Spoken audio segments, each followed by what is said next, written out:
Hey guys, I'm Shyunko, or Shun for short, and I'll be giving you my top 20 recommended anime for anyone who's looking for something new to watch, or if you're just starting out watching anime. I'll try to keep this video spoiler free so that you guys can enjoy the shows to the fullest. This list is completely biased to my personal taste, so you don't have to fully agree with it.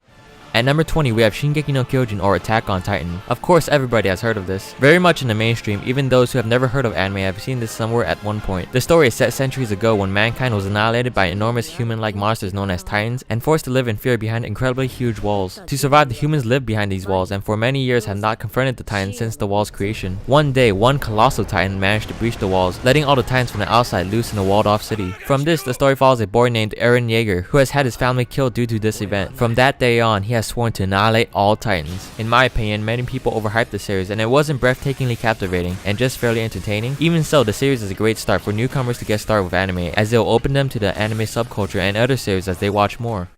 Number 19, Psycho-Pass. It is an action psychological sci-fi anime series that is set in a possible near future when it is possible to instantly quantify a person's state of mind and personality. Using this data, crime enforcement uses a standard known as Psycho-Pass to measure an individual's being and thus determine a person's criminal tendency factor, used to judge criminals before they commit the crime. This show is very psychological in that it brings up questions relating to how society should be structured and what is considered ideal for managing crime. The series is very serious and rarely are there any jokes to laugh about. If you are not into slice of life or lighthearted anime, then I would highly recommend this. But honestly, I mostly watched it for Tsunemori. Sorry.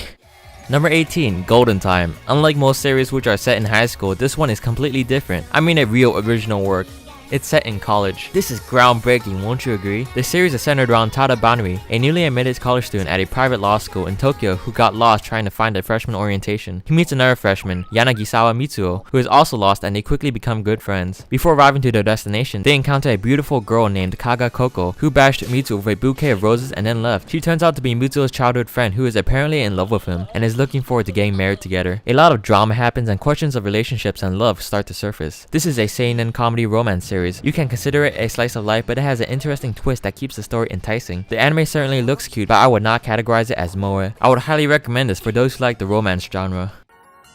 Number 17, Sakuraso no Pet na Kanojo, or The Pet Girl of Sakuraso, is a slice-of-life comedy romance series centered around a second-year high school boy named Sorata Kanda, who is persuaded to move into Surume High School's infamous Sakuraso Hall, which is pretty much a small dorm known for housing eccentric misfit residents. Little does he know that these misfits will turn his life upside down. One day, a second-year high school girl named Mashiro Shina transfers during the spring semester. She is described as pet-like, infantile, and highly dependent on others for even the simplest of tasks, and as such, Sorata takes on the responsibility of taking care of her. However, she is a world-class artistic savant, aspiring to become a mangaka. Although she is an airhead, her dependence on Sorata has had them getting closer to one another as she latches onto him. This is one of my personal favorites because the art style is just so clean, cozy, comfy, warm, and cute, I guess. I felt every time I watched a new episode my day was brightened up just a little. It just makes you feel happy. Not something a guy typically says, but yeah, I would recommend this for those who like that type of thing.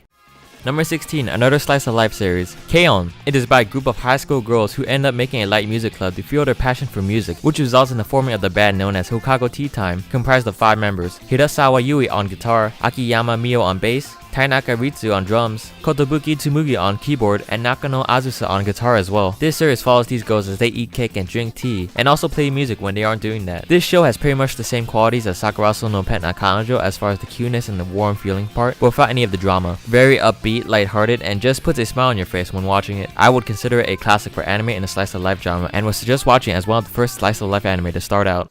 Number 15, Nisekoi. I'll be honest with you, this is a harem. I know most people can get turned off by this, but I think this harem series is different from others in that the love interests aren't suddenly introduced from a foreign country as a transfer student or a rival in class. I mean, it just so happens this series has exactly those premises, but I think it's still unique in its own way. The story centers around Raku Ichijo, who is a high school student that also happens to be the sole heir of a Yakuza family called the Shuegumi. 10 years ago, he made a secret promise to a girl he met that they will get married when they reunite. Since then, Raku never let go of a pendant the girl gave him. One day, a beautiful girl named Chitoge Hirosaki transfers into Raku's class. They had a rough start with no apparent chemistry, but by a weird turn of events, they are forced to become fake lovers until they graduate. Raku, however, is in fact really in love with Kosaki Onodera, and things get complicated as more girls get added to the equation. But I like it because the series is very innocent with a lot of pure vanilla drama, nothing ecchi. Many harems usually are categorized as ecchi, which I don't mind, but I would prefer if they weren't. Nisekoi is nice in that everybody is innocent with very pure thoughts, which I personally like. At number 14 is Haikyuu. This should actually be in the top 10 or top 5 for this list, but seeing this show is fairly new, I think this spot is more appropriate for this list. The story centers around Shoyo Hinata, who revives his middle school volleyball club after watching a volleyball ace nicknamed Little Giant in action. The team makes it to a tournament, but immediately gets crushed on their first match by the king of the court, Tobio Kageyama. Hinata vows to surpass him, and so joins the volleyball team at Karasuno High School, only to find that his rival, Kageyama, is now his teammate. Thanks to his short height, Hinata struggles finding a role on the team, even with his superior jumping power. It turns out, however, that Kageyama has problems of his own that only Hinata can help with. They learn to work together to make the team a success. Haikyuu is a riveting story that tells of hardships, teamwork, struggle, and spirit. The story is very well developed, with good character development and a little bit of realism that touches on the difficulties of reality. Characters do not get a sudden power-up or level spike that make them stronger for no reason. Instead, the story focuses on perseverance and hard work that drives the characters to become better at both the sport and in person. Although it is an anime in the sports genre, it sets itself apart from all the rest. Number 13, Maho Shoujo Madoka Magica, or Pola Magi Madoka Magica. I'll keep the synopsis short for this one for those who haven't watched it, but I'll start off with this. It's a cute moe, Maho Shoujo or magical girl anime in a world where magical girls make a contract to gain magical powers so they can fight off witches from hurting people. Of course, you also have to have a cute magical pet from another world that provides wisdom and support to the magical girls. In this series, it takes the form of a white cat rabbit thing called Kyube. Adorable, right? Right. Anyways, all I'm saying is, it's not your typical magical girl anime. I know I said that out of the blue after all that, but you just have to believe me. Just think about it. It's not ecchi, but it's rated R for some reason. On top of that, there are 3 movies. I mean, yes, 2 of them are recaps, but still 3 movies. I mean, what does that mean? Just watch it. Just go watch it. Number 12, Suzumiya Haruhi no Yutsu, or The Melancholy of Haruhi Suzumiya by Kyoto Animation, is a classic. When this came out, this was what all people talked about. Personally, how I came to watch this series was not from the hype or a recommendation, but a reference from another anime called Lucky Star that constantly cameoed The Melancholy of Haruhi Suzumiya because both were made by the same animation studio. These are really good promotions for the animation studio. They should do more of this. Why don't they do more of this? If someone who works for a Japanese animation studio and understands what I'm saying is watching this, which I highly doubt, please do this more. While you are at it, please don't sue my ass for this video. Utairu shinaide kudasai. Anyways, the story is centered around a high schooler named Kyun. The artwork makes him look like he's in his mid-20s or 30s, but that's besides the point. One day he meets Haruhi Suzumiya, who is only interested in the supernatural, particularly aliens, time travelers, and espers. Decides to create a club after being inspired by Kyun when a conversation concerning the lack of interest in clubs at school was brought up. She called it the SOS Brigade, a club that specializes in all that is supernatural. Kyun is also dragged into the club by Haruhi. Along with those two, other students such as Yugi Nagato, Mikuru Asahina, and Itsuki Koizumi also join the club, but not for the same reasons. Little does Haruhi know that the things that are supernatural are closer than she may think. Definitely a must watch, as it is a classic and one of the less popular mainstream anime, and I trust that you will all watch all of the Endless Eights. At number 11, we have Sword Art Online. Definitely considered one of the most popular mainstream anime series, it is also genuinely enjoyable. Sometimes I get the notion that some people don't enjoy shows just because they're just too mainstream. I think that is somewhat ignorant. If you really enjoy it, then just watch it. Sword Art Online is set in the year 2022, when fully immersive virtual reality has become a reality. A new MMORPG called Sword Art Online just launched with the aid of nerve gear technology, in which players can control their avatars as though they were in reality. The series centers around one particular player named Kirigaya Kazuto, or Kirito, who is one of the 10,000 players to first play the game. Then one day, all the players were teleported to town, and the creator of the game appeared in the guise of an enormous shrouded figure. He reveals that he has trapped them into the game by disabling the logout option, and if they die in the game or disconnect from Sword Art Online, they will die in real life through overcharging the battery in the nerve gear, thus killing them. The only way to escape is to finish the game, which means clearing all 100 floors in Aincrad. Kirito is a solo player who will attempt to finish the game and save everyone in it. The rule of the game is, if you die in the game, you die in real life. This is Sword Art Online. It is nicely animated, has very likable characters, adventurous, actiony, and has a badass character, of course. What more could you want? On top of being categorized in the adventure action category, this series is also a romance, which I find it equally as appealing as the action and adventure. Don't listen to the hype. If you watch the first 3 episodes and really enjoy it, chances are you'll like the whole series for sure. Number 10, Anohi Mita Hana no Namae o Bokutachi wa Mada Shiranai, or Anohana for short, translated as Anohana, the flower we saw that day. This anime series is part of the I'm going to rip my eyes out from crying anime starter pack. The series centers around Jinta Yadomi and his group of childhood friends who have become separated after a tragic accident drifted them apart. Now in their high school years, a sudden surprise forces each of them to confront their guilt over what happened that day and come to terms with the ghosts of their past. This series is categorized as drama, slice of life, and supernatural. A very heart-wrenching story that may even put you to tears at times if you're the type of person to let your emotions get the better of you. I would give this a higher ranking in this list, but I realized that this is not for everyone. Number 9, Angel Beats, aired in 2010, and at its time, I would say this was the anime of the year. For its time, the anime was really well drawn with very exquisite animation that can pass off as something made today. This show is way well ahead of its time. My only complaint is that it was just too short, and I wish they would have made it a 2-core 24-episode series. The story is by a boy named Otonashi Yuzodu, who wakes up to only find out that he is dead. A girl from Ralph named Yuri explains they are in the afterlife. Otonashi realizes the only thing he remembers about himself is his name. Yuri tells him that she leads the Shindai Sekai Sensen, or afterlife battlefront, and wages war against a girl named Tachibana Kanade, or Tenshi, translated as Angel. Unable to believe Yuri's claim that Kanade is evil, Otonashi attempts to speak to her, but the encounter doesn't go as he intended. Afterwards, Otonashi decides to join the SSS and battle Kanade, but he finds himself oddly drawn to her. While trying to regain his memories and understand Kanade, he gradually unravels the mysteries of the afterlife. This is yet another heart-wrenching story that really captivates the soul and makes us question the life we take for granted. I would say it has a lot of feels, but I hate it when people say that shit. So I'm just gonna say, just prepare yourself. Number 8, Toradora is another romance slice of life anime, one that I consider a must watch. Toradora is by a high schooler named Ryuji Takasu, who despite his gentle personality has people thinking he is an intimidating delinquent due to how his eyes look. Class rearrangements on his second high school year put him together with his best friend Yusaku Kitamura and his hidden crush Minori Kushieda. Along with these two comes Kushieda's best friend Taiga Isaka. Her delicate and petite appearance contrasts with her brutal personality, earning her the nickname the Palm Top Tiger. Taiga is secretly in love with Kitamura and agrees to help Ryuji with his love interest as long as he helps her get closer to hers. But things don't always go how they wanted. I consider this series a classic. It has an amazing story and very likable characters that make for an amazing watch. Because the story is so good, there is no replay value for this series, so be sure to savor it while it lasts.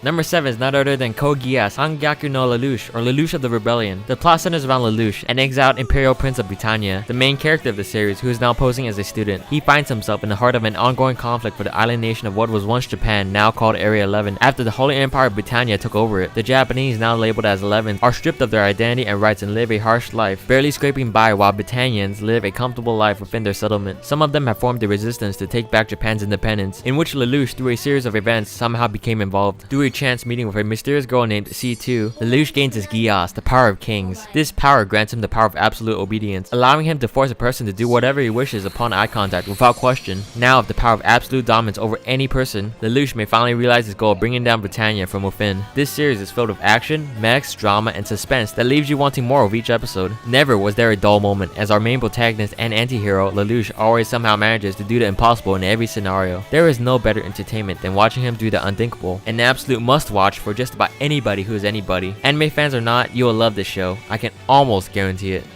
Almost. Number 6, Tengen Toppa Gurren Lagann. In a faraway future, mankind lives underground in huge caves, unknowing of a world above with a sky and stars. In the small village of Jiha, Simon, a shy boy who works as a digger, discovers a strange glowing object during excavation. The surprising Kamina, a young man with a pair of racket sunglasses and the passion of a fiery sun, befriends Simon and forms a small band of brothers, the Gurren Brigade, to escape the village and break through the ceiling of the cave to reach the surface, which few believe exists. The village elder won't hear of such foolishness and punishes the brigade. However, when disaster strikes on the world above and the entire village is in jeopardy, it's up to Simone, Kamina, and a girl with a big gun named Yoko, and a small yet sturdy robot Login to save the day. The new friends journey to the world above and find that the surface is a harsh battlefield, and it's up to them to fight back against the rampaging beastmen to turn the tide in the humans' favor. Pierce the heavens, Gurren Lagann. Take everything you know about all that is manly and extreme, everything that is exaggerated to the very maximum, and every epic moment you've seen, whether it be an action-packed blockbuster cliche in a movie or an FPS video game, every clusterfuck of bullshit action you've ever seen in your life, and combine it into one show. It still will not be as epic as Tengen Toppa Gurren Lagann.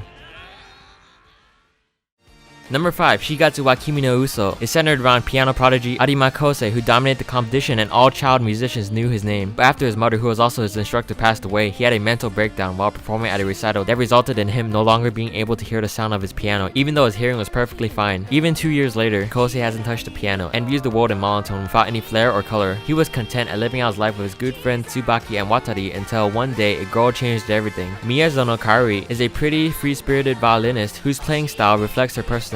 Kaori helps Kosei return to the music world and show that it should be free and mold-breaking, unlike the structured and rigid style Kosei was used to. A very compelling drama and romance anime with plenty of astounding classical music that really sets itself apart from anime relating to music, as it is one of the few that incorporates a serious and heartfelt tone into it. You are going to hate me after watching it, but you won't hate the show, I assure you that. Number 4, One Punch Man. Needless to say, it is without a doubt the #1 anime series of fall 2015. Unless you're Japanese, in which case the best ranking anime for the season would be Gochumon wa Usagi desu ka? It happens. happens. Anyways, in this new action comedy, everything about a young man named Saitama screams average. From his lifeless expression, to his bald head, to his unimpressive physique. However, this average looking fellow doesn't have our average problem. He's actually a superhero that's looking for tough opponents. The problem is, every time he finds a promising candidate, he beats them with one punch. Literally. Can Saitama finally find an evil villain strong enough to challenge him? Follow Saitama as he searches for new villains to challenge. A hilarious action comedy that really keeps you laughing with every episode, as it is just plain out stupid how strong Saitama is. You just got to watch it. There is a lot of hype for this series as of recently, with fairly positive responses. The only reason I can think of for anyone not to like the show is if they take everything too seriously, in which case, yeah, don't watch the show. Number 3, Shokugeki no Soma, Food Wars. Ever since he was a kid, 15-year-old Soma Yukihira has helped his father by working as the sous chef in the restaurant his father runs and owns. Throughout the years, Soma developed a passion for entertaining his customers with his creative, skilled, and daring culinary creations. His dream is to someday own his family's restaurant as its head chef. Yet, when his father suddenly decides to close the restaurant to test his cooking abilities in restaurants around the world, he sends Soma to Totsuki Culinary Academy, an elite cooking school where only 10% of the students graduate. The institution is famous for its Shokugeki, or Food Wars, where students face off in intense, high-stakes cooking showdowns. As Soma and his new schoolmates struggle to survive the extreme lifestyle of Totsuki, more and greater challenges await him, putting his years of learning under his father to the test. This is another series where you watch it because you want to watch a main character be completely amazing at what he does, and best everyone he faces. This is one of the few anime that you'll find that's mainly about cooking and food, which makes Shokugeki no Soma even more interesting in that they make cooking look epic, which I did not think was possible. Yes, it is a little ecchi when the characters react rather sexually aroused when they eat almost anything, but it does not really detract from the show's enjoyment, and is seen more as amusing rather than fan service. I personally don't prefer ecchi, but at the same time I don't mind it, as long as it is not 100% for the sake of fan service. Almost all the main characters are very likable, but like me, you would mostly want to watch this to see what amazing feats Soma will pull off next. And number 2, we have of course Fate Stay Night Unlimited Blade Works, the 2014 to 2015 series. Needless to say, it is the same story based off the 2004 Fate Stay Night visual novel or the 2006 anime. It is also very similar to the 2010 Fate Stay Night Unlimited Blade Works movie. This story focuses primarily on the heroine Rin Tosaka. After her father's death, Rin enters the Holy Grail War as the sole heir to the prestigious Tosaka household with her servant Archer, but she soon finds out that Shiro Emiya, a boy from her high school, has gotten himself involved in the battles, and unexpectedly saves him when he is fatally injured. Before long, Rin sets out to strike down the conspiracy surrounding the Holy Grail War along with Shiro and his summoned servant Saber, and so the story begins to explore the truth behind Shiro's power and the nature behind his unyielding will to become a hero. The 2010 movie was animated by Studio Dean, which was the same studio that animated the 2006 anime as well. Fate Zero, the prequel, as well as this series, was animated by Ufotable, which in my opinion, and I'm sure you guys would agree, is the superior version to the Fate Stay Night adaptations, as it has remarkable animation quality. The visuals are just absolutely beautiful, with an astounding soundtrack that works absolutely perfect together. Animation was without a doubt first rate, and I can't praise it enough. I've watched all the Fate Stay Night anime series, and I don't think it's necessary to watch the Studio Dean adaptations in my opinion, as the story is pretty much the same in the Ufotable ones. In any case, I highly recommend the series at the number 2 spot.